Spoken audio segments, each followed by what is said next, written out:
Pre-market analysis. First of all, for our time frame, നമുക്ക് വരുന്ന price cell side ആയിരുന്നു. Then price അതിലേക്ക് വന്ന് ഒരു പ്രീവിയസ് വീക്ക് ഹൈ എടുത്തില്ല, പറ്റിയത് വന്ന് ചിലപ്പോൾ SMT ഡൈവർജൻസ് ആയിരിക്കും DXY കമ്പയർ ചെയ്യുമ്പോൾ. DXY കമ്പയർ ചെയ്ത് നോക്കാം. മുന്നോട്ട് സ്വിച്ച് ചെയ്ത്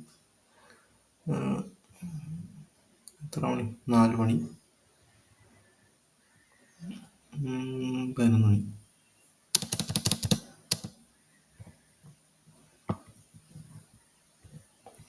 വ്യാഴാഴ്ച 4 മണി,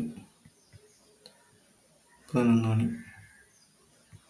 ഇവിടെ നോക്കുവാണെങ്കിൽ ഇത് പ്രീവിയസ് വീക്ക് ലോ എടുത്തിട്ടുണ്ട്. അപ്പോൾ അത് SMT ഡൈവർജൻസ് ആണ്.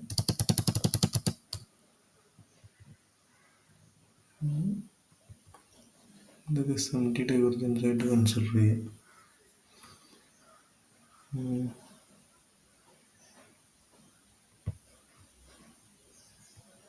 SMT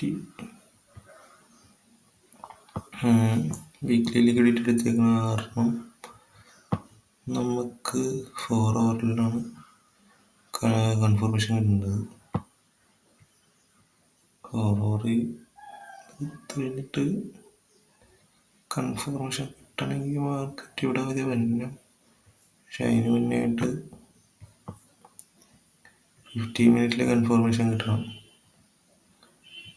ഇവിടെ നോക്കുവാണെങ്കിൽ 15 മിനിറ്റിൽ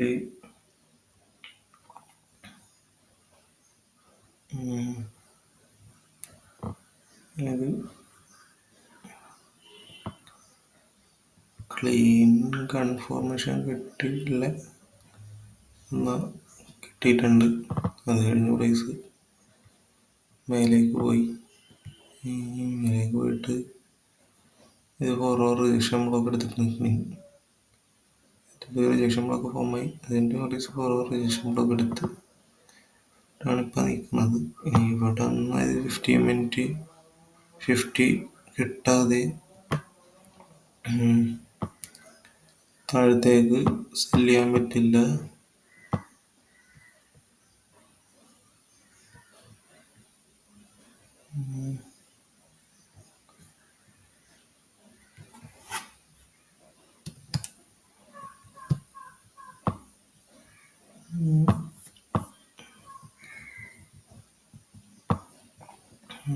നോക്കുകയാണെങ്കിൽ 1 മിനിറ്റ്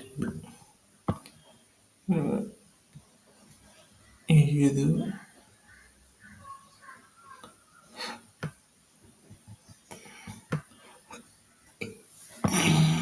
ഓർഡർ ബ്ലോക്ക് ഷിഫ്റ്റ് കിട്ടേണ്ടതിന് പക്ഷേ ഇവിടെ കിട്ടിയിട്ടില്ല. ഇപ്പോൾ നമുക്ക് സെല്ലാണെന്ന് കൺഫേം ചെയ്യാനും പറ്റില്ല. ഇപ്പോൾ 1 മണി തുടങ്ങി. 1 AM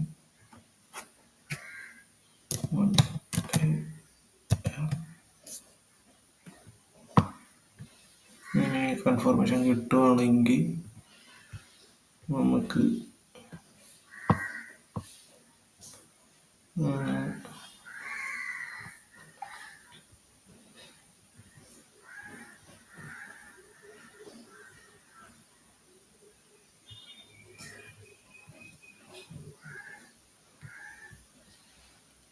ഏത് സെൽ ചെയ്യാം.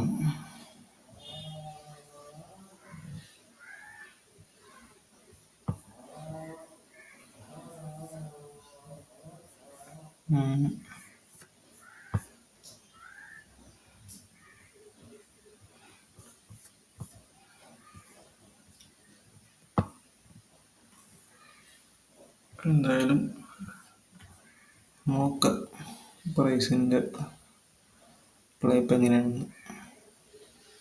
ഇതാണ് വ്യൂ.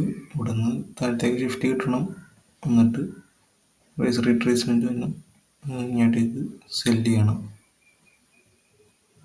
ഇതാണ് ഇന്ന് ചെയ്യാൻ പോകുന്നത്. അത്രേ ഉള്ളൂ. ഞാൻ ട്രേഡ് എടുക്കുവാണെങ്കിൽ